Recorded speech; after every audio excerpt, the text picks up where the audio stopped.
Vamos a comenzar este seminario, este webinario, que trata sobre las medidas y ensayos en instalaciones eléctricas según el reglamento de baja tensión. Antes de comenzar, me presento. Mi nombre es Roberto Pollato y soy el responsable de soporte técnico de Fluke Ibérica Italia para equipos industriales de Fluke como multímetros, pinzas amperimétricas, osciloscopios, cámaras termográficas, etcétera, etcétera. Si en el futuro desean contactarme para cualquier cuestión técnica, ahí les dejo mi correo electrónico roberto.pollato@fluke.com y también mi teléfono móvil.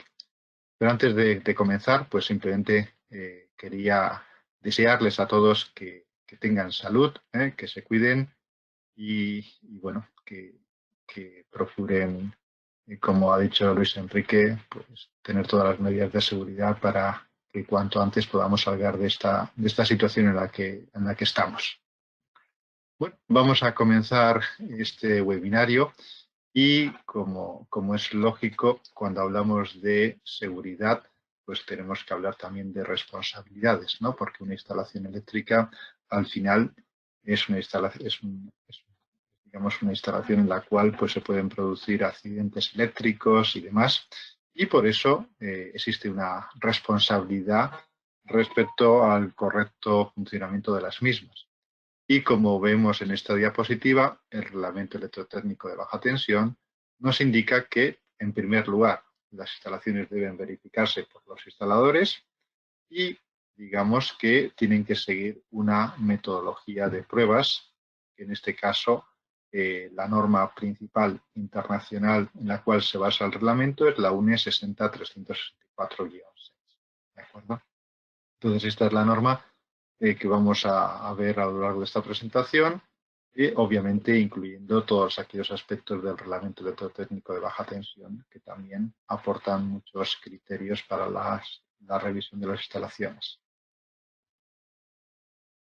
También es importante indicar que es el instalador el responsable de esta verificación de las instalaciones, para de esta forma, en función del tipo de instalación, firmar parte correspondiente en el cual se indique que se han realizado las verificaciones oportunas. ¿De acuerdo? Entonces, al final, el responsable de que la instalación esté correcta va a ser el instalador que desarrolla dicha instalación. Y para eso se debe basar en el reglamento y todas las instrucciones técnicas complementarias y normas que, como vamos a ver, pues parece que son muchas. Existen muchas instrucciones técnicas complementarias, muchas normas europeas, normas internacionales, y al principio pues esto puede agobiar un poco, pero como vamos a ver a lo largo de esta presentación, no es tan complicado como en principio puede parecer. Y al final lo que vamos a utilizar es esta norma, la UNE 60324-6, revisión 2018, para realizar las diferentes pruebas que deberemos realizar. Mencionar también que con todo el desarrollo del vehículo eléctrico, pues se ha añadido una nueva instrucción técnica complementaria, la 52, en la cual se describen este tipo de instalaciones en particular. Bajo el punto de vista de las pruebas, vamos a ver que una instalación de recarga de vehículo eléctrico es como una instalación cualquiera, salvo que vamos a ver que tenemos que tener algunas precauciones, sobre todo para activar el punto de recarga. Una vez que esté activado el punto de recarga, pues ya vamos a poder realizar todas las pruebas como si fuera otra instalación eléctrica normal. Bueno, como cualquier norma internacional, la UNE 60364-6 pues tiene diferentes puntos, ¿no? Definiciones, diferentes apartados, pero el apartado número 6 es el que nos habla sobre la verificación y mantenimiento de las instalaciones. Y en este sentido, lo que nos dice es que, primero, se debería hacer una verificación visual, por ejemplo, una comprobación de los materiales que se están utilizando, de la propia instalación, que esté bien hecha, y después vamos a tener que realizar una serie de ensayos sin tensión primero y luego ya con tensión. Entonces, desde el punto de vista de verificaciones por examen, pues vamos a comprobar diferentes aspectos, ¿no?, del material eléctrico instalado, ¿no? Por ejemplo, si está conforme con las prescripciones de seguridad, con las normas aplicables, pues que si los diferentes materiales tienen el certificado adecuado, las normativas, que si están fabricados de acuerdo a esas normativas, ¿no? Si está elegido e instalado de acuerdo al reglamento electrotécnico y, por ejemplo, pues que algo tan obvio como que no presente daños, ¿no?, que el material no esté dañado, y que esté en perfectas condiciones. Una vez hecha esta inspección visual, esta verificación de estos aspectos, pasaríamos ya a los ensayos. Como he dicho, antes de meterle tensión a la instalación, tendremos que ver sin tensión si esa instalación está bien. Por ejemplo, que no haya cortocircuitos, que no haya problemas de aislamiento, etcétera, etcétera. Entonces, aquí podemos ver el resumen de las diferentes pruebas que vamos a realizar en una instalación para asegurarnos de que su funcionamiento a priori es correcto, ¿no? Por ejemplo, la continuidad. La continuidad de los cables, en especial los cables de protección de tierras. Resistencia de aislamiento, para verificar que el aislante de los cables está correcto y pues que no hay ningún cortocircuito o ninguna derivación a tierra, por ejemplo. Vamos a verificar, por ejemplo, resistencias de suelos y paredes en el caso de que tengamos instalaciones con paredes que tengan que tener aislamiento, ensayos de polaridad, ensayos funcionales, resistencia de lazo, resistencia de puesta a tierra, para verificar que las tierras pues, tienen una resistencia baja, muy importante, sobre todo para la seguridad de las personas. Vamos a verificar las corrientes de fuga a tierra, secuencia de fases. Por ejemplo, si estamos trabajando con motores, es importante que la secuencia de las fases sea la correcta para que el motor no gire en dirección contraria, ¿no? Y, por ejemplo, otros aspectos como el alumbrado de emergencia. Nosotros aquí, a lo largo de esta presentación, nos vamos a centrar más en los aspectos eléctricos y no vamos a tratar el tema de la iluminación. Bueno, pues aquí tenemos también un resumen de esos ensayos. Primero, como digo, sin tensión, vamos a verificar que no hay cortes en los cables, la resistencia de aislamiento y la resistencia de puesta a tierra. Y una vez que hayamos verificado esos aspectos, pues ya tendremos cierta seguridad de que la instalación pues, no va a sufrir cortocircuitos, por ejemplo, y ya podremos meterle tensión.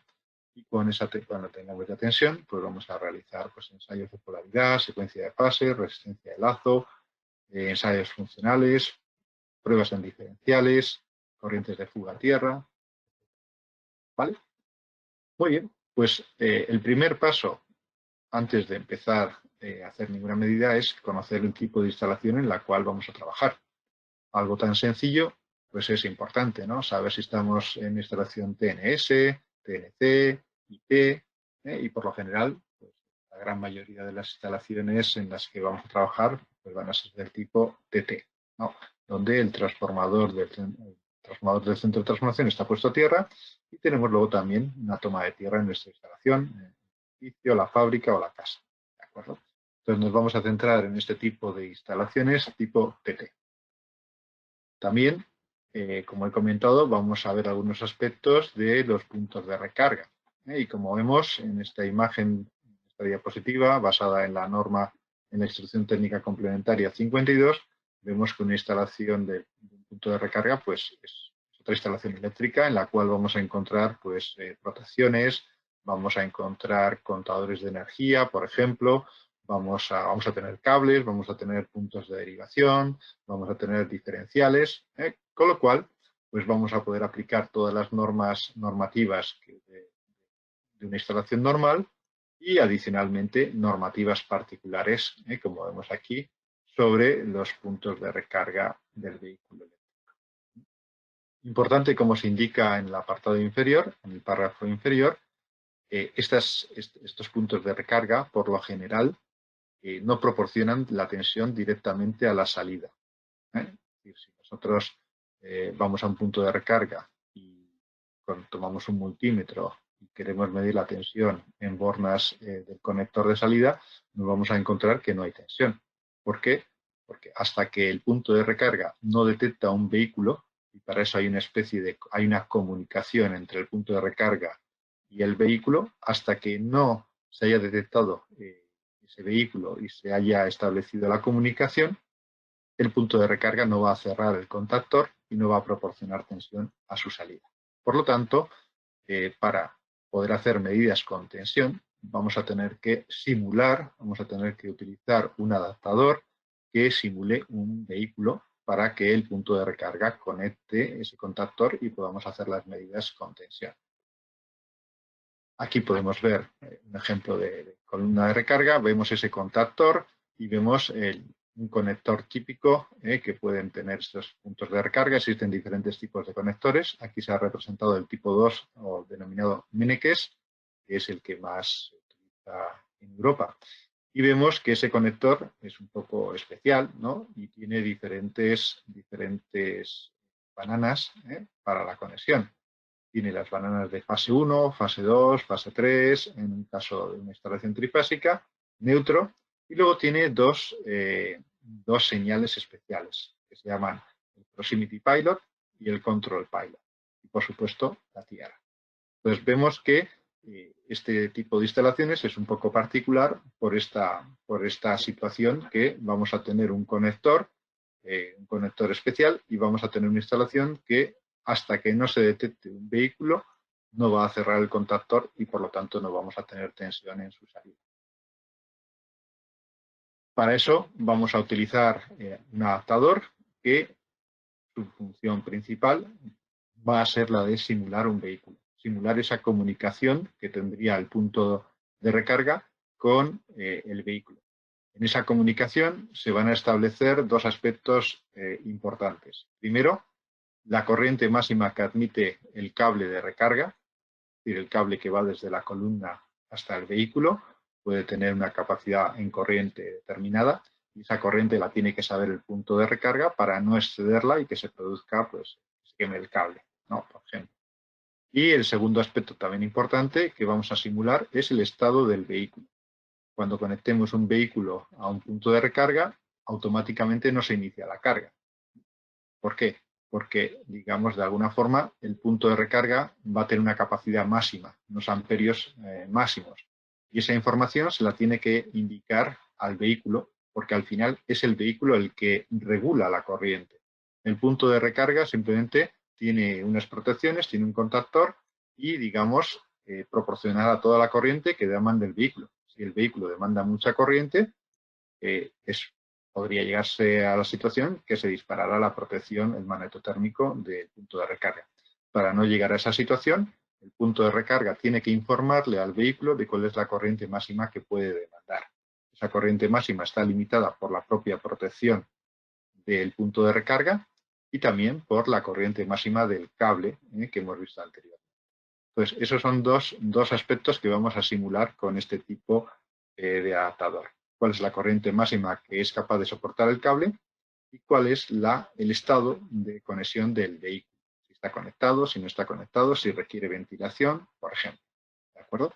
Y para eso vamos a utilizar este adaptador que una vez que ya está simulado y conectado, digamos, ese vehículo virtual, vamos a poder medir a través de las bananas y tomas que tiene este adaptador las tensiones de salida del punto de recarga y hacer las pruebas oportunas. Dicho esto, pues vamos a comenzar con los diferentes ensayos y luego al final haremos las particularizaciones especiales para el punto de recarga. Bueno, el primer aspecto que tenemos que hacer es verificar la continuidad de los conductores de protección, en especial del cable de tierra y por supuesto también de los cables activos, ¿no? Pero en especial el cable de tierra, que es el que nos da la seguridad de que no vamos a tener problemas de contactos indirectos. Para una instalación cualquiera vamos a tener un cuadro eléctrico con sus protecciones a través del cual van a derivar pues, los diferentes cables para las diferentes secciones, ¿no? Con diferentes tipos de corrientes máximas que podamos tener, ¿no?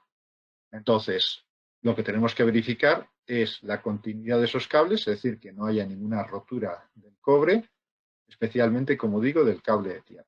Entonces, ¿cómo se puede hacer esto? Pues si tomamos un ejemplo donde tenemos dos cables fase y neutro y el cable de tierra, lo que podemos hacer es utilizar un comprobador multifunción y aquí esto es importante, como vemos en el apartado inferior, se dice que el reglamento exige que la corriente de prueba que se utilice para esta prueba tiene que ser al menos de 200 miliamperios. Esto descarta la posibilidad de utilizar un multímetro normal, porque normalmente los multímetros inyectan una corriente mucho más pequeña. Entonces, hay que utilizar un comprobador que genere al menos 200 miliamperios para hacer esta prueba, para verificar la continuidad. Sabemos que los multímetros tienen un apartado que es medida de continuidad, medida de resistencia, pero dado que no inyectan una corriente menor, no serían válidos para hacer esta prueba. Entonces, lo que vamos a hacer es desconectar, por ejemplo, los dos cables del cuadro principal y de esa forma podemos hacer un puente, por ejemplo, en esta toma Chuco, y a continuación ya tendríamos un circuito al cual podemos aplicarle una tensión, una corriente, hacer circular esa corriente por los cables y medir la resistencia de ese cableado, medir la continuidad. De esa forma nos podemos asegurar de que el cable de fase y de neutro pues no están cortados, ¿de acuerdo? También lo podemos hacer de esta otra forma. Podemos cortocircuitar los cables de fase y neutro a la salida del cuadro junto con el de tierra y directamente en la base de Chuco podemos medir la resistencia del circuito de fase y neutro. De esa forma vamos a medir nuevamente la resistencia de ese circuito y si nos da una resistencia correcta ya sabemos que tanto el cable de fase como el cable de neutro tienen continuidad. A continuación, lo que podemos hacer es verificar también la continuidad del cable de tierra, que es el que más nos importa. Y de esta forma podemos, una vez verificada la continuidad del cable de neutro, ya podemos diseñar el otro circuito y verificar la resistencia de ese circuito. Como sabíamos que el cable de neutro tenía continuidad, o el cable de fase tenía continuidad, de esta forma podemos verificar también la continuidad de los cables de protección. ¿De acuerdo? Entonces, de esta forma tan sencilla, podemos verificar el cableado.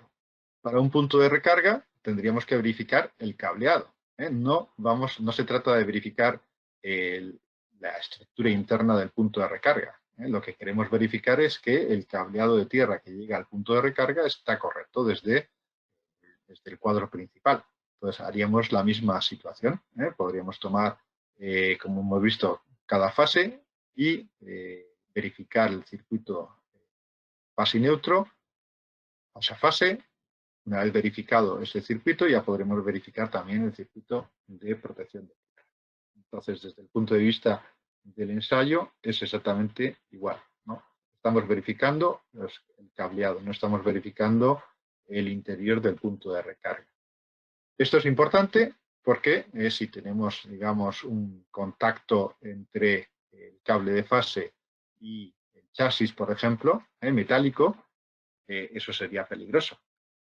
Y si no tenemos el cable de tierra, si el cable de tierra está cortado, pues se nos quedaría, digamos, las protecciones diferenciales no entrarían y se nos quedaría el chasis metálico, todo aquello que fuera metálico, en contacto por fallo con un cable de fase bajo tensión. Y si en ese caso tocamos ese chasis, pues tendríamos la posibilidad de sufrir un accidente. De ahí que sea tan importante verificar ese cable de protección, ¿de acuerdo? Que crea una malla equipotencial de todas las masas de la instalación, para que en caso de fallo interno, pues no estén los chasis en tensión y nos podamos electrocutar, ¿de acuerdo? Entonces, esta es la prueba de continuidad de los conductores de protección y cables activos. Una vez que ya sabemos que hay continuidad, que no está roto el cobre, pues ya pasaríamos a verificar también el aislamiento, es decir, el plástico que llevan los cables, que forma el aislante, de forma que no haya derivaciones a tierra, no haya cortocircuitos por un fallo de aislamiento. Entonces, esta prueba también tiene que hacerse sin tensión, por lo que ya que vamos a inyectar una tensión en el circuito, una tensión continua a través del comprobador multifunción. Entonces, esta prueba se hace sin tensión. Como vemos aquí, hemos abierto el magnetotérmico del cuadro principal. Es importante también desconectar las cargas, porque lo que queremos verificar es el aislamiento de los cables. No queremos verificar las cargas. Es más, las cargas podrían sufrir un daño porque vamos a aplicar una tensión, por ejemplo, de 500 o 1000 voltios de continua a la instalación. Y además, esas cargas podrían tener, digamos, sus propias fugas a tierra, con lo cual estaríamos engañando al equipo y, digamos, estaríamos añadiendo, reduciendo el aislamiento, digamos, si dejamos las cargas, el aislamiento que estamos midiendo. Entonces tenemos que desconectar los equipos conectados. Y a continuación, en el multifunción, lo que vamos a hacer es seleccionar la tensión de prueba. Para una instalación trifásica normal de 400 voltios, pues seleccionaríamos, por ejemplo, 500 voltios. Y lo que vamos a hacer es dos pasos. El primer paso es unir todos los cables activos, las tres bases y neutro, entre sí, y lo que vamos a hacer es aplicar esos 500 voltios entre ese punto común y tierra. Aunque los cables estén aislados, pues el aislamiento tiene, digamos, limitaciones, no es un aislamiento perfecto. Entonces puede suceder que circule cierta corriente a tierra. Entonces, sabiendo la tensión que estamos aplicando y midiendo esa corriente a través también del comprobador multifunción, aplicando la ley de Ohm, tensión entre corriente, nos daría la resistencia de aislamiento. Esa resistencia tiene que ser muy elevada, por eso se mide en megaohmios, millones de ohmios. Y por eso a esta prueba se le llama a veces megar. Vamos a megar la instalación, significa que vamos a medir unos megaohmios de aislamiento de esa instalación. De esta forma, hemos verificado que ninguno de los cables activos tiene problemas de aislamiento respecto a tierra. Pero eso no quiere decir que no tengan problemas de aislamiento entre sí, que no haya, digamos, algún defecto en los cables y puedan tener un cortocircuito entre sí. Por eso también tendremos que repetir la prueba fase a fase, fase neutro, cada una de las fases, para verificar que el aislamiento entre esos pares de cables está correcto y de forma que no haya cortocircuitos entre ellos. ¿Perdón?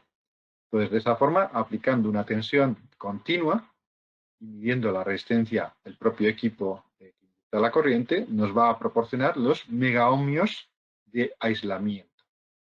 Para la instalación del punto de recarga será lo mismo. Tendremos un cableado y tendremos que aplicarle una tensión a ese cableado de entrada, de alimentación, y verificar pues, que el aislamiento es correcto.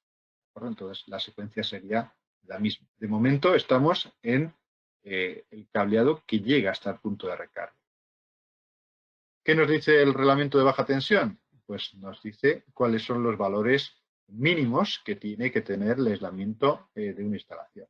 Por ejemplo, para una instalación de 500 voltios, el aislamiento debe ser superior a 0,5 megaohmios. ¿De acuerdo? 500.000 ohmios. Este es el valor mínimo. Cuanto mayor sea el aislamiento, mejor. Menos fugas vamos a tener a través de los cables a tierra o menos posibilidades vamos a tener de cortocircuitos entre los propios cables. Entonces, es importante verificar que los cables tienen el aislamiento adecuado. Esta prueba se realiza de una forma muy sencilla, como decimos, aplicando una tensión de continua entre los diferentes cables y midiendo directamente el aislamiento en la pantalla del dispositivo. Todos estos datos se pueden memorizar en la pantalla del equipo o incluso, dado que los de Fluke tienen conectividad, se pueden transferir al teléfono móvil para hacer las pruebas.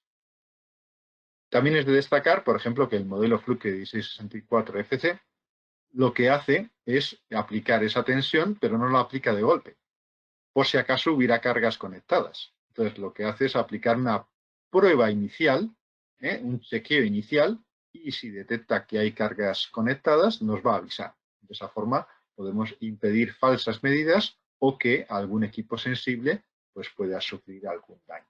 Si el equipo detecta que hay una carga conectada, nos va a avisar y será el usuario el que decida si quiere parar la prueba o si a pesar de ello quiere seguir con la prueba. De esa forma, pues se garantiza una mayor seguridad a la hora de realizar esas pruebas. Bueno, ya hemos visto que los cables tienen continuidad, que no hay problemas de aislamiento. Ahora lo que tenemos que verificar es la resistencia, las resistencias de puesta a tierra o las resistencias en suelos y paredes. En instalaciones especiales, donde se tiene que garantizar un aislamiento de paredes, lo que se puede verificar es precisamente que no existe, digamos, continuidad entre las paredes y, por ejemplo, la tierra. Entonces, ¿cómo se haría? Pues en vez de utilizar una punta de la punta de un multímetro normal, tenemos que utilizar unos electrodos especiales, que vemos ahí, de unos tamaños determinados por el reglamento de baja tensión. Son unas chapas metálicas, bien rectangular o bien triangular, que se apoyan en el suelo de las paredes, y esos serían, digamos, las puntas de prueba para hacer la medida.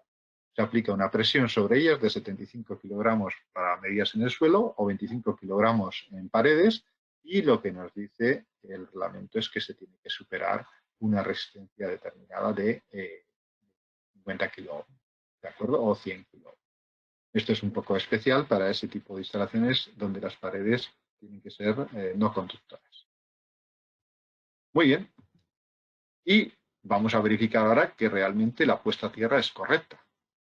Hemos verificado que los cables de puesta a tierra tenían continuidad, pero para que exista una protección total tiene que haber no solamente continuidad en los cables, sino continuidad a tierra también. Y esa conectividad a tierra se hace a través de la toma de tierra, la pica de tierra, que vemos en esta imagen. Entonces vemos la toma de tierra, vemos los conductores de tierra, vemos el borne principal de tierra, vemos los conductores de protección. ¿De acuerdo? Entonces ya hemos verificado que los cables en los conductores de protección tienen continuidad. Ahora nos falta verificar que esa pica de puesta a tierra realmente hace un buen contacto con la tierra. Es decir, que no está aislada por... Imaginaros, si ponemos una pica forrada de plástico, evidentemente no va a servir de nada, porque no hace contacto con la tierra. Entonces, esa pica tiene que hacer buen contacto y vamos a medir la resistencia de contacto con la tierra. ¿Para qué? Pues para asegurarnos de que en caso de que, por ejemplo, un cable activo toque el chasis de una máquina, se circule una corriente suficiente para disparar el diferencial y de esa forma proteger la instalación, entre otros aspectos. Bueno, pues aquí tenemos diferentes sistemas de puesta a tierra, con una pica, con varias picas, puede haber en malla, diferentes sistemas, con planchas metálicas, etc. Entonces, como hemos visto, tenemos una instalación tipo TT, donde el transformador en el centro de transformación está puesto a tierra, y tenemos también nuestra propia pica de puesta a tierra de la instalación, donde todos los chasis metálicos estarían unidos a esa toma de tierra. Muy bien, pues esa toma de tierra no es perfecta. Como decimos, tendrá una resistencia de contacto que dependerá de las condiciones. Si se oxida, pues puede variar. Si es verano, el terreno está más seco y hace menos contacto, por ejemplo. Entonces, esa resistencia va a variar a lo largo del tiempo y tendremos que asegurarnos que está correcta. El método básico para medir esta resistencia de puesta a tierra exige desconectar la pica de tierra para hacer las medidas. Es la medida típica que realiza un telurómetro. Es decir, tenemos que desconectarla de la toma de tierra para poder hacer las medidas. Y entonces lo que vamos a hacer es utilizar un telurómetro. En el caso de Fluke, el propio comprobador multifunción incluye la función de telurómetro, que precisa utilizar dos picas auxiliares. Dos picas pequeñitas. Estamos hablando de que la toma de tierra pues, es una pica grande, larga, de 2 metros, por ejemplo, pero las picas auxiliares son picas pequeñitas, son pues, 30 centímetros, metálicas, que vamos a insertar en el terreno, separadas a una distancia mínima de 10, 15 o más metros, 20 o 30, dependiendo de las características del terreno. Mínimo, como decimos, 10, 15 metros. Entonces, ¿para qué sirven estas picas auxiliares? Estas picas auxiliares sirven para, por un lado, inyectar una corriente en el terreno, una corriente que circula entre el electrodo que está bajo prueba y la pica auxiliar más alejada. Entonces, el telurómetro inyecta esa corriente a través del circuito de la Tierra, por el interior de la Tierra, y esa corriente va a circular de esta forma, en este circuito, externamente por los cables, internamente a través de la Tierra, y eso va a hacer que se produzcan unas caídas de tensión en la Tierra, en la pica auxiliar y en la pica que estamos analizando, todo lo que estamos analizando. Al circular corriente, como hay resistencia, pues se produce una caída de potencial por la ley de Ohm. Entonces, lo que vamos a hacer es medir esa caída de potencial con la pica auxiliar 2, la que tenemos entre medias. Esa pica nos va a determinar la tensión a la cual está el electrodo que estamos midiendo respecto a la Tierra, un punto intermedio de la Tierra suficientemente alejado para que esté a potencial cero. Sabiendo corriente y sabiendo tensión, la ley de Ohm nos permite calcular la resistencia de puesta a tierra. Tensión entre corriente igual a resistencia de puesta a tierra del electrodo bajo prueba. ¿Por qué hay que desconectar el electrodo bajo prueba? Porque así podemos saber que toda la corriente que inyecta el telurómetro circula exclusivamente por la pica, bajo prueba. Si no desconectáramos la pica de la toma de bornas de esa chapa de cobre, la corriente podría retornar, por ejemplo, por la tubería, esa tubería metálica que está a la izquierda, con lo cual el cálculo no sería correcto. Entonces, en este método básico, donde no hay una medida externa de la corriente inyectada, sino que es una medida interna en el telurómetro, hay que desconectar la pica bajo prueba del sistema. De esta forma, el equipo nos va a dar la medida de resistencia de puesta a tierra. ¿Cómo sabemos que es correcta? ¿Cómo sabemos que nos hemos alejado lo suficiente? ¿Esos 10-15 metros son suficientes? Pues tendremos que hacer varias medidas, alejándonos o acercándonos, y si el resultado no cambia, pues quiere decir que seguramente estemos a una distancia suficiente.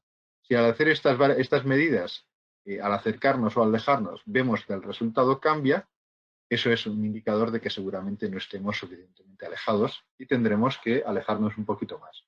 Por eso se utilizan rollos de cable largos, de hasta, por ejemplo, 50 metros, 30 metros, para poder realizar estas medidas. Entonces, esta es la medida de 2 electrodos auxiliares y tenemos que hacer al menos 3 medidas para asegurarnos de que es correcta, alejando o acercando el electrodo de intermedio, que es el que nos permite medir la tensión y asegurarnos que estamos fuera de esos pozos de potencial que hemos visto. ¿Cuáles son los valores óptimos? Pues el reglamento de baja tensión nos dice que si queremos tener una tensión de contacto inferior a 50 voltios y estamos utilizando un diferencial de 30 miliamperios, deberíamos tener una resistencia puesta a tierra de menor a 1666 ohms. Eso es mucho. Si la tensión de contacto es 24 voltios, por ejemplo, para piscinas o duchas, la resistencia sería inferior a 800 ohms.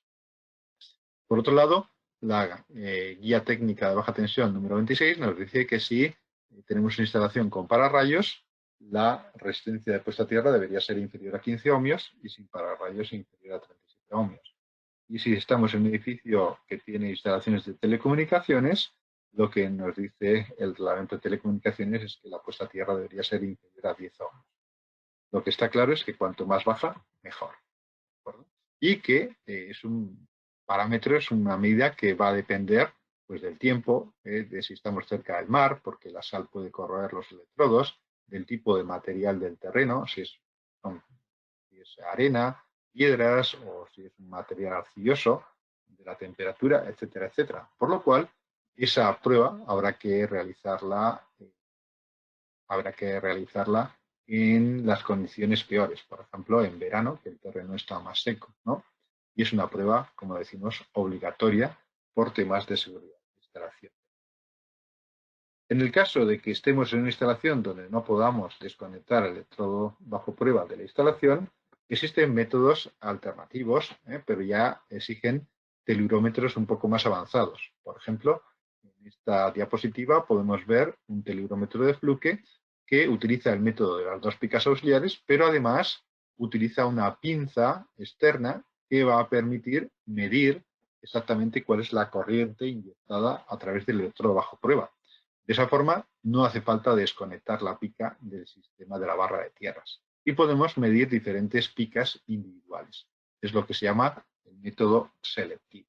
Pero, como digo, exige un telurómetro un poco ya más avanzado, más especializado.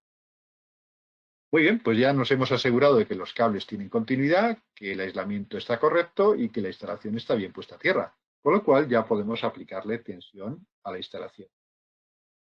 Y lo que tenemos que hacer, por ejemplo, es verificar las polaridades. Por ejemplo, a veces un error típico que se puede cometer en una casa es poner un interruptor de un solo polo y por error se pone en el neutro. Entonces, ¿qué va a suceder?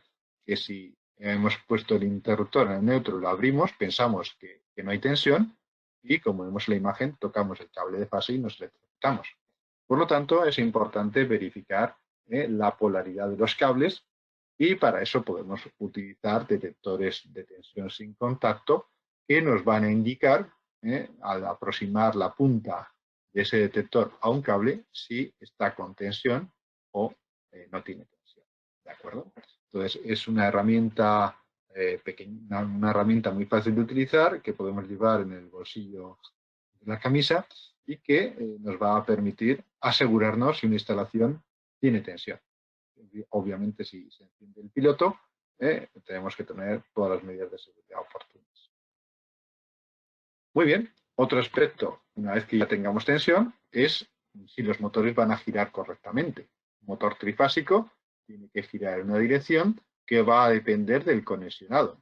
Si la secuencia es correcta, L1, L2, L3, el motor girará en la dirección correcta.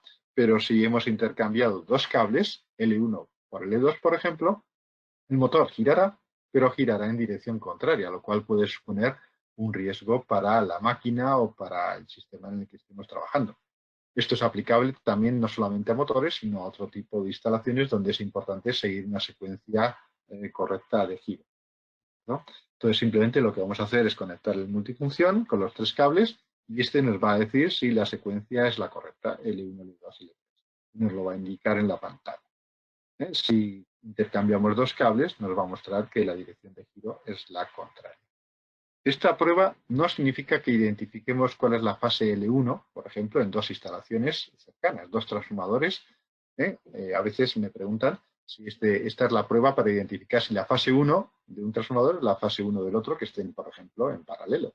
Entonces, esta prueba no realiza, perdón, esta prueba no identifica, digamos, que la fase L1 de una instalación sea la fase L1 de otra instalación. Simplemente indica el giro, la secuencia de fases.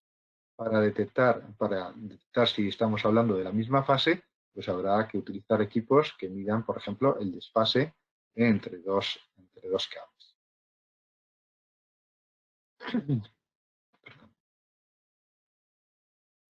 Muy bien, pues de esta forma ya hemos visto también la secuencia de fases. ¿Qué más nos queda? Pues nos queda realizar la medida de resistencia de lazo. Podemos pensar que es importante verificar la puesta a tierra. Y como hemos visto, necesitamos un telurómetro que utilice dos picas auxiliares que tenemos que insertar en el terreno. Pero ¿qué ocurre si estamos en la planta tercera de un edificio? Va a ser complicado poner dos picas auxiliares en un edificio, en el interior de un edificio, o si estamos en la calle, si tenemos asfalto, si tenemos hormigón, pues a veces no es posible poner esas picas auxiliares. Para resolver este tipo de problemáticas, lo que podemos hacer es utilizar la medida de impedancia de bucle de tierra. Si nos fijamos en esta instalación, a la izquierda tenemos el transformador de la acometida y a la derecha tenemos nuestra instalación con nuestra pica de puesta a tierra.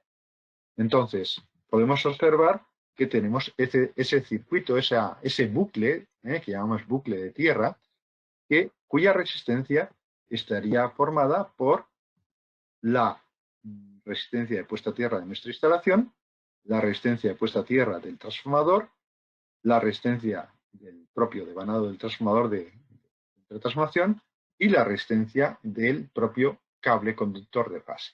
¿De acuerdo? Entonces, tenemos esa ecuación matemática que nos dice que la resistencia del bucle de tierra sería la suma de esos componentes. ¿De acuerdo? Pero ¿qué sucede?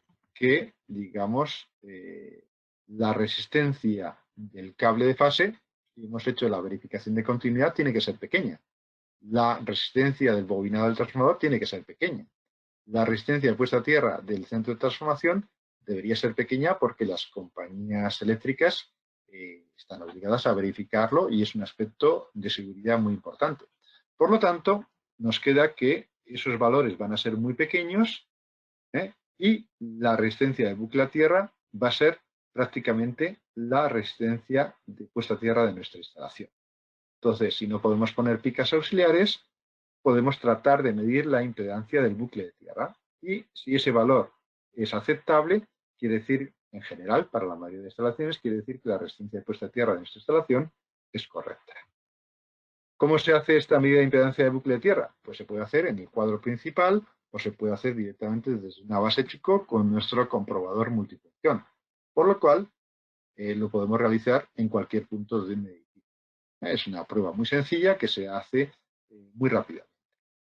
Como hemos visto aquí, en esta imagen, realmente vamos a inyectar, para medir esa impedancia de bucle de tierra, vamos a crear un bucle que incluye la tierra, es decir, vamos a generar una corriente a tierra con nuestro equipo comprobador.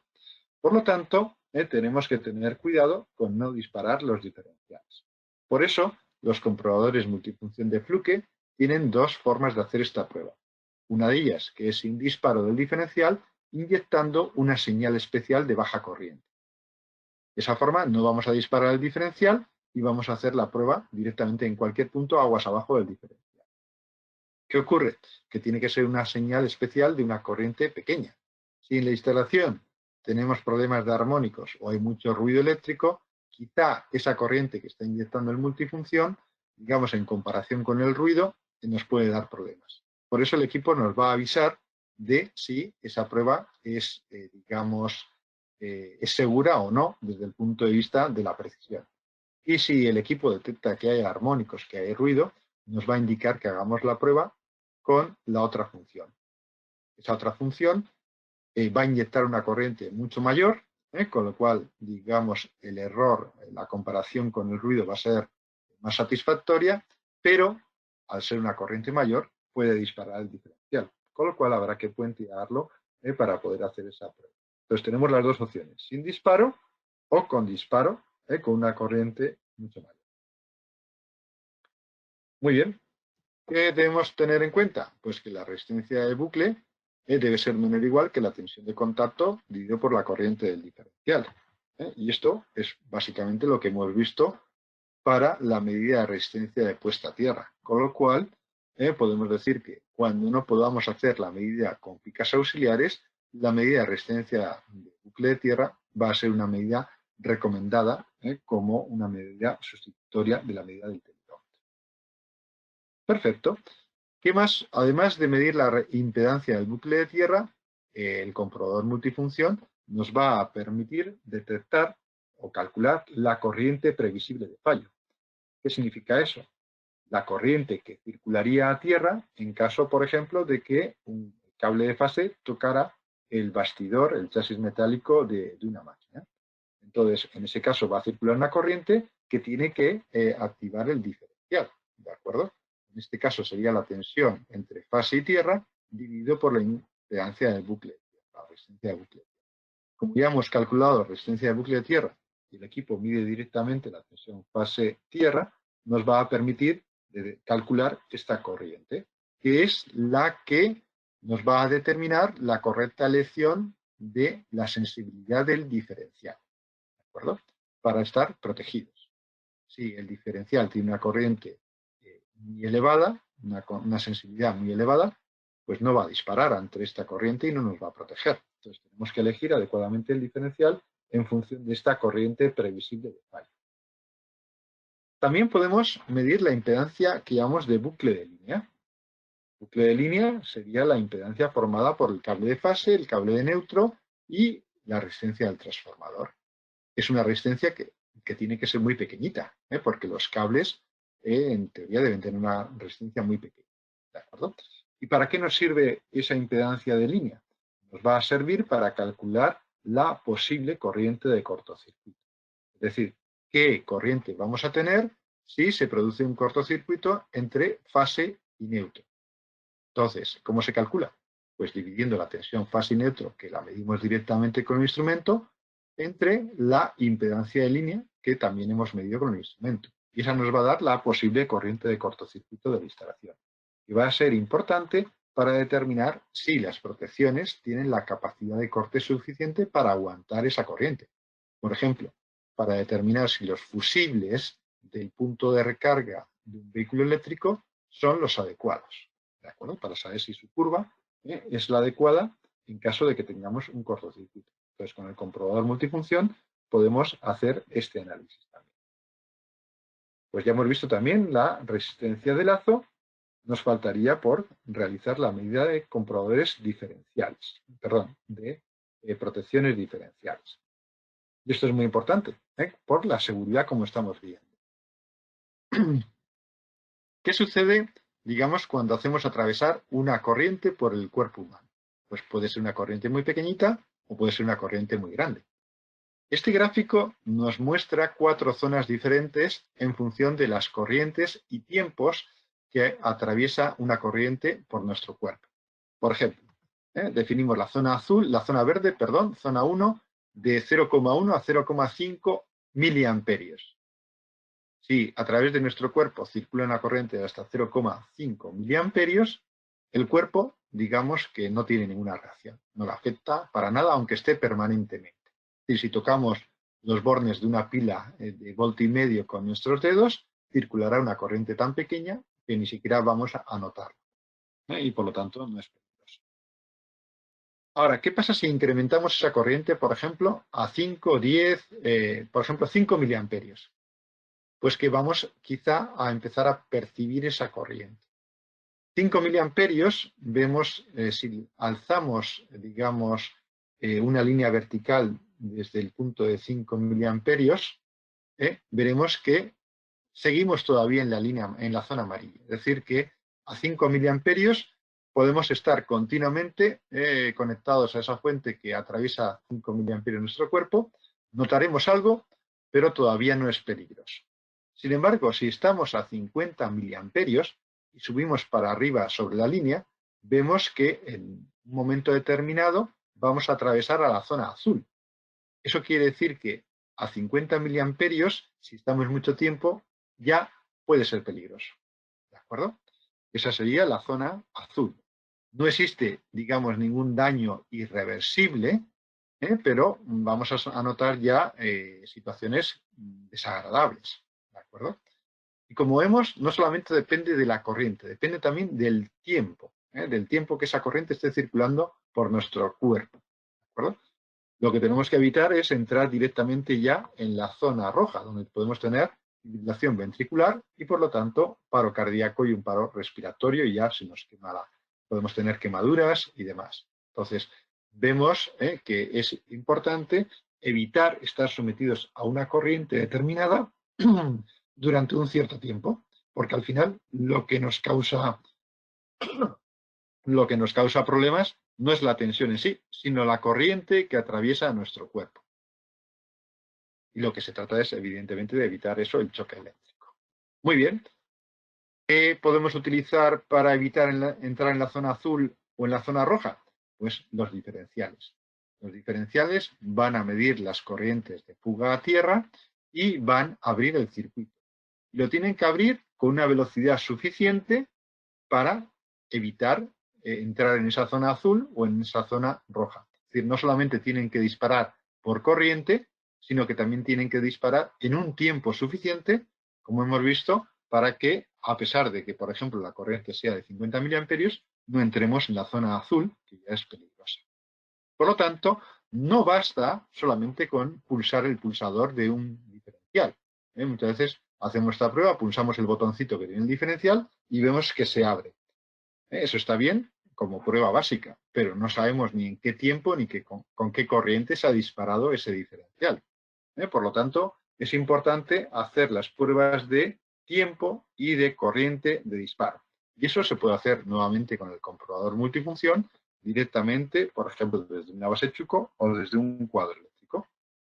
Al final, se trata de determinar esa línea de separación que teníamos entre la zona amarilla y la zona azul o roja. Esa curva, digamos, de miliamperios tiempo que nos separa esas dos zonas. Obviamente no podemos hacer 1.000.000 de pruebas para determinar todos los puntitos de esa curva, porque eso nos llevaría mucho tiempo. Lo que hacemos, lo que nos dice la norma, es que vamos a hacer un par de pruebas. Vamos a hacer, digamos, 3 pruebas. A, una corriente nominal inferior a la mitad de la corriente nominal del diferencial. En ese caso, no debe disparar el diferencial. Es decir, si tenemos un diferencial de 30 miliamperios, no debería disparar por debajo de 15 miliamperios. Vamos a hacer otra prueba a la corriente nominal. Y entonces el diferencial debe disparar antes de 300 milisegundos. Y si hacemos la prueba a 5 veces la corriente nominal, debe disparar antes de 40 milisegundos. De esa forma estamos delimitando la zona, digamos, segura de trabajo para no entrar en las zonas peligrosas. Muy bien, pues eso es lo que tenemos que hacer. Tenemos que hacer 3 pruebas, que las podemos hacer de forma automatizada con el comprobador multifunción, y asegurarnos que a 0,5 veces la corriente nominal no dispara, a una vez la corriente nominal dispara antes de 300 milisegundos y a 5 veces la corriente nominal dispara antes de 40 milisegundos. ¿De acuerdo? Y eso debe hacerse tanto con el ciclo positivo de la onda como con el ciclo negativo de la onda. No nos tenemos que preocupar de nada porque el comprobador multifunción lo hace todo de forma automática y al final va a chequear si la tensión de contacto es inferior a los 50 o 24 voltios y cuál es el tiempo de disparo y cuál es la corriente de disparo. De esa forma, el propio comprobador nos va a decir si está correcto el diferencial de una forma automática para que no perdamos tiempo. Muy bien, pues ya hemos visto las pruebas de diferenciales. Otra prueba que es importante y que es complementaria es la medida de corrientes de fuga a tierra. Es decir, si tenemos una fuga a tierra, es posible que dispare el diferencial si está dentro de los valores adecuados. Pero esa corriente de fuga a tierra puede variar con el tiempo. Puede variar, pues si conectamos una máquina o conectamos varias máquinas, si tenemos armónicos, si hay tormenta y caen rayos. Entonces, una cosa es verificar el diferencial y otra cosa es tratar de encontrar cuál es el equipo causante de esa corriente de fuga a tierra. Entonces, en los circuitos vamos a tener corrientes de fuga a tierra y en un momento determinado puede dispararse el diferencial. Entonces vamos a tener que utilizar pinzas especiales para la medida de esa corriente de fuga a tierra. Son pinzas especiales porque tienen que tener una sensibilidad muy elevada. Por ejemplo, tienen que medir por lo menos por debajo de 1 miliamperio. Una pinza normal que mida, por ejemplo, 1000 amperios puede tener una limitación inferior y puede ser capaz de medir corrientes, por ejemplo, mínimo. La corriente más pequeña que pueda medir quizá es de 100 miliamperios, 0,1 amperios. Entonces, ese tipo de pinzas no nos sirve porque no tiene la sensibilidad, no es capaz de detectar corrientes pequeñas. Hay que utilizar pinzas amperimétricas especiales llamadas pinzas de fuga, como la Fluke 369. Estas pinzas pueden medir corrientes muy pequeñas, por ejemplo, corrientes de hasta 1 microamperio. 1 microamperio, la milésima parte de un miliamperio. ¿De acuerdo? También pueden medir corrientes grandes, por ejemplo, hasta 60 amperios. Y en el caso de la Fluke 369, tiene la capacidad de registrar internamente en su propia memoria la evolución de esas corrientes de fuga a tierra a lo largo del tiempo y transferir esos datos también a una aplicación gratuita llamada Fluconet, que podemos instalar en el teléfono móvil. De esa forma podemos ver cómo cambia la corriente a lo largo, por ejemplo, del día en función de que conectemos más máquinas o menos máquinas. Máquinas, por ejemplo, que trabajan con agua, ¿no? Que el agua muchas veces puede dar lugar a fugas a tierra en los cables, ¿no? Entonces, gracias a estas pinzas podemos detectar esas fugas. En el caso de las pinzas normales, lo que hacemos es poner la mordaza alrededor de un solo cable, alrededor de una sola fase para medir la corriente de una fase. En el caso de las pinzas de fuga a tierra, lo que hacemos normalmente es pinzar varios cables, porque lo que hace la pinza es detectar la diferencia entre el campo magnético del cable de fase y neutro, para saber cuál es la corriente que no retorna por esos cables.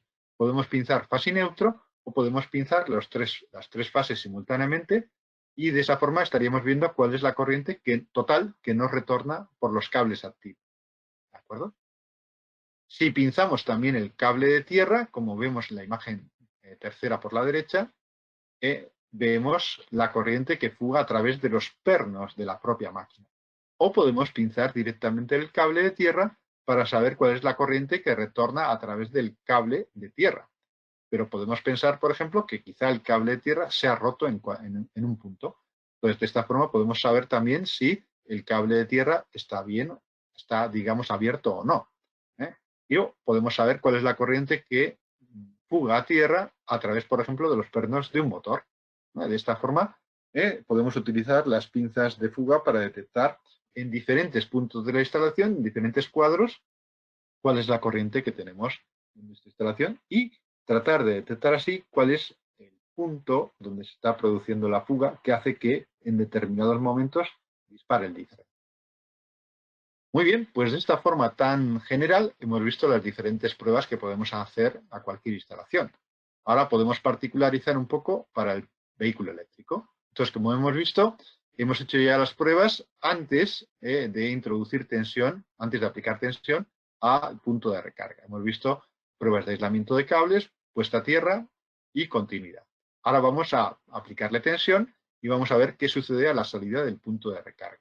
Pero como hemos dicho, hay que simular un vehículo eléctrico, porque si no, el punto de recarga no va a cerrar el contactor externo que tenemos.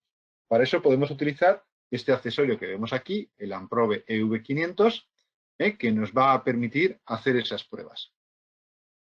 Lo primero que tenemos que hacer es seleccionar el estado de conexión del coche. Y digamos que la normativa de puntos de recarga nos dice que hay 4 estados. Estado A, vehículo no conectado. Estado B, vehículo conectado pero todavía no en carga. Estado C, vehículo conectado y en carga. Y estado D, vehículo conectado pero requiere ventilación. Bien, existen diferentes tecnologías de baterías. Las tecnologías antiguas, por ejemplo, de plomo ácido, podían emitir gases. Podían emitir, por ejemplo, hidrógeno, que si se acumula en cantidad puede dar lugar a una explosión. Por eso, digamos, el estado D haría que el punto de recarga activara, por ejemplo, una ventilación para, digamos, reducir la concentración de gases. ¿De acuerdo? Entonces, por ejemplo, con el comprobador, con el simulador, podemos decirle al punto de recarga que tenemos un coche conectado y que está dispuesto a cargar. ¿Vale? Entonces, esa sería la simulación de que llamamos el control pilot, el piloto de control, de estado de control. Muy bien. Ahora nos tocaría también simular cuál es la corriente máxima que podemos tener en el cable. Y para eso utilizamos la otra señal que hemos visto en el conector, el Proximity Pilot. El Proximity Pilot lo que hace es decirle a la estación de recarga cuál es la corriente máxima que admite el cable que va del punto de recarga al coche. ¿Eso cómo se hace? Pues de una forma muy básica. Se inserta una resistencia en el conector y la columna lee esa resistencia. Y hay una codificación que podemos ver en la tabla que aparece ahí, donde, por ejemplo, una corriente de 13 amperios implicaría una resistencia de 1,5 kiloohms, 20 amperios, 680 ohms, y 32 amperios, 220 ohms. ¿De acuerdo? Entonces, con esta información, el punto de recarga ya sabe, primero, cuál es el valor máximo de su manejo térmico y ya sabe cuál es la corriente máxima que admite el cable de recarga. Con lo cual, podría conectar ya, cerrar el contactor y aplicar tensión a la salida. Muy bien. Ahora, digamos, también tiene que saber si el coche, tiene que indicarle al vehículo cuál es esa corriente máxima que puede proporcionar a través de su propia protección interna. Por ejemplo, 60 amperios, 100 amperios, lo que sea, ¿no? ¿Y cómo lee el coche esa información? ¿Qué tipo de comunicación hay entre el punto de recarga y el vehículo? Pues es una comunicación que no es nada sofisticada, es una comunicación muy básica. Es una señal que llamamos PWM. Es una señal modulada por anchura de pulso. Es una señal cuadrada, como vemos aquí, cuya anchura, como vemos, está codificada por el punto de recarga en función de la corriente. Por ejemplo, si la parte positiva es igual a la parte negativa, es decir, si el ancho de pulso en la parte de arriba es igual al ancho de pulso en la parte de abajo, es decir, estamos al 50%, la corriente máxima que puede tomar el vehículo serían 30 amperios. Si reducimos la parte positiva, como vemos en la imagen intermedia, estamos indicando al coche que tome solamente 15 amperios.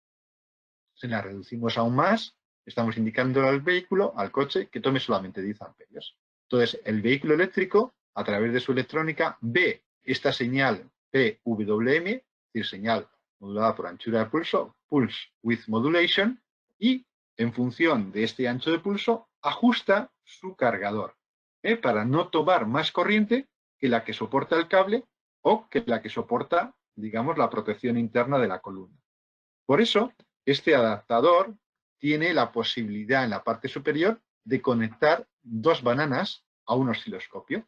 Y a través de un osciloscopio, como por ejemplo el Fluke 125B, podemos leer esa señal y saber si la comunicación entre el vehículo y el punto y el coche es correcta. Es decir, saber si la electrónica del punto de recarga está trabajando correctamente en función de lo que nosotros le digamos, por ejemplo, con el Control Pilot, con la corriente máxima que soporta el cable. De esa forma podemos hacer estas pruebas de funcionalidad del punto de recarga. Una vez que ya tengamos simulado el vehículo y el punto de recarga proporcionando tensión a la salida, gracias a las bananas que tenemos, a las conexiones de bananas que tenemos en este adaptador, V500 de Amprobe, podemos hacer todas las medidas que sean necesarias. Por ejemplo, las tensiones entre fase y neutro, o entre fase y tierra, o entre neutro y tierra, y saber si la salida en un sistema trifásico está equilibrada o no está equilibrada. Podremos hacer también la verificación de la rotación de fases, tal como hemos hecho para cualquier instalación. Podremos hacer la verificación de impedancia de bucle de tierra, impedancia de línea, medir la posible corriente de falta a tierra o medir la corriente de cortocircuito para saber si las protecciones están correctas, son las adecuadas en el punto de recarga. También podemos hacer, como hemos visto aquí, la verificación de la curva del fusible, cuál es la corriente de cortocircuito. Y finalmente, probar el diferencial. Obviamente, al probar el diferencial lo vamos a disparar, con lo cual tendremos que tener acceso al punto de recarga para rearmar ese diferencial a la hora de medir el tiempo y la corriente de activación del diferencial. ¿De acuerdo? Entonces, todo de una forma muy automatizada gracias a este adaptador, porque, como digo, es un conector especial. Normalmente el tipo 2 Mennekes, y no vamos a poder medir fácilmente con unas puntas de prueba normal. Entonces, este es el interface que nos permite hacer las medidas correctas. Además, también nos va a permitir detectar si hay un fallo a tierra o nos va a permitir, digamos, simular fallos de puesta a tierra entre el punto de recarga y el vehículo. Es decir, hacer una secuencia completa de pruebas del punto de recarga. Adicionalmente, si estamos trabajando con un punto de recarga público o, digamos, de una urbanización, es importante también saber si el contador funciona por lo menos. Por eso, este adaptador en su parte trasera tiene una base Chuco que permite conectarla, por ejemplo, a una pequeña carga, pues, hay, como vemos, un secador de pelo, y ver si realmente el contador funciona, es decir, si realmente está contando la energía de una forma muy sencilla.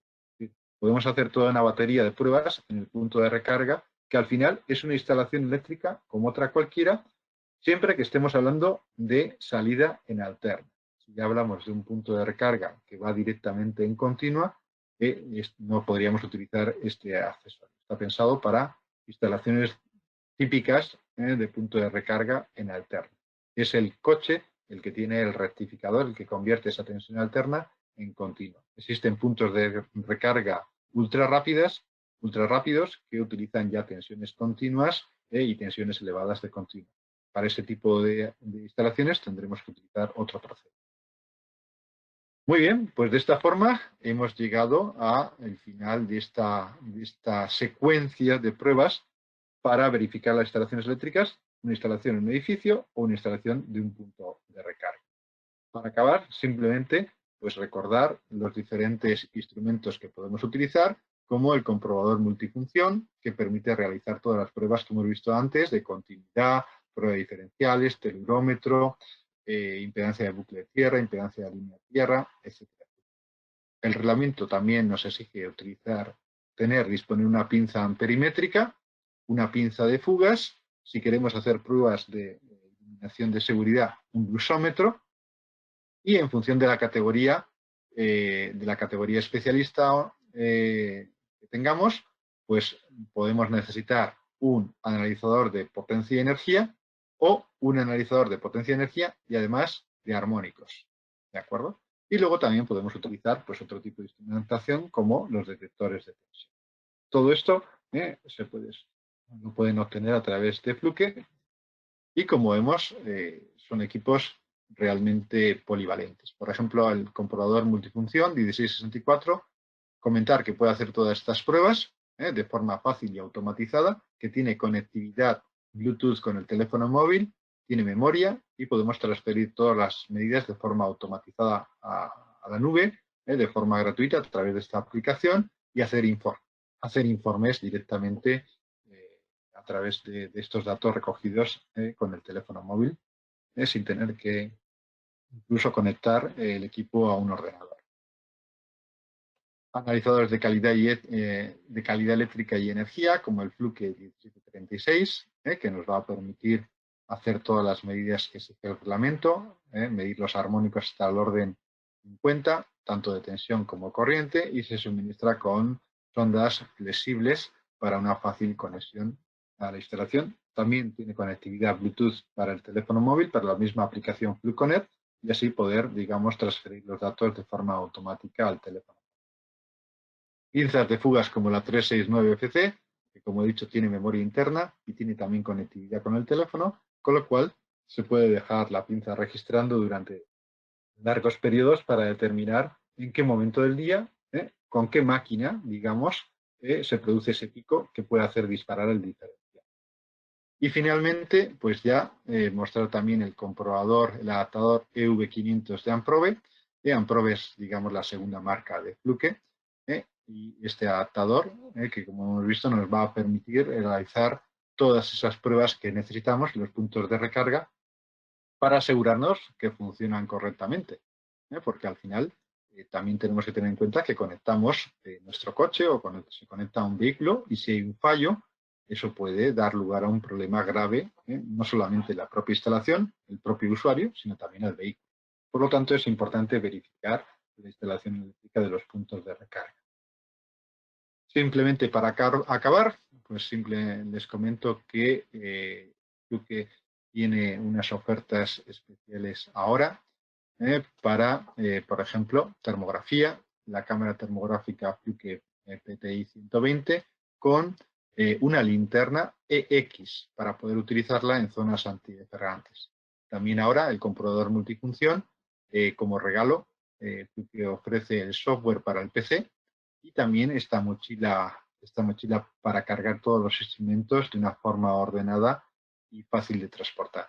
Y también el multímetro Fluke 175 ahora incorpora esta bolsa de transporte gratuita. Pues nada, simplemente darles las gracias a todos por asistir a esta presentación. Sabemos que las circunstancias son muy especiales, estamos viendo todo lo que sucede y por eso desde aquí también desde Fluke pues hemos querido tratar no solamente de formar, sino quizá también de distraerles un poco y que dejemos de pensar un poco en toda esta situación tan grave que estamos sufriendo. Para cualquier consulta tienen ahí la página web donde tienen todas estas promociones y simplemente también tienen mi correo electrónico y mi teléfono, como les he dejado al inicio de la presentación. Espero que les haya gustado, espero que haya sido entretenido. He tratado de dar una visión general. En una hora pues no podemos profundizar demasiado, pero como digo, si tienen cualquier duda, tienen mi correo electrónico, tienen mi teléfono y ahora, si lo desean, podemos iniciar una ronda de preguntas para cualquier duda que les haya podido surgir.